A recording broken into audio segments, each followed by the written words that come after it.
I'm especially proud because this is what we promised and we make good on that promise. It's important to provide health and energy to people because those are the natural requirements for a developing society.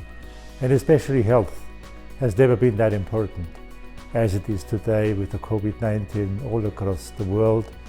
So I do hope that health will bring hope, and hope obviously is so important for the future.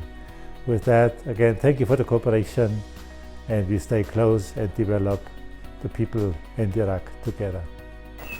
Thanks to the generous donation of Siemens and the cooperation with Lions from Amman, the Lions Foundation Germany I stand for was able to deliver modern technical and medical equipment to the PHC Beiji for the benefit of the people. Thanks to all who participated in this great humanitarian aid project.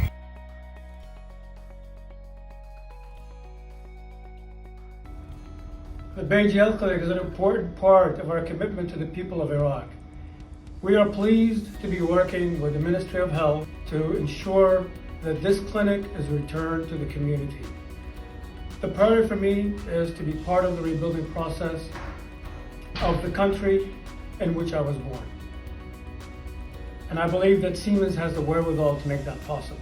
We understand the importance of enabling high-quality, reliable health care for the people of Iraq and Salah ad-Din specifically.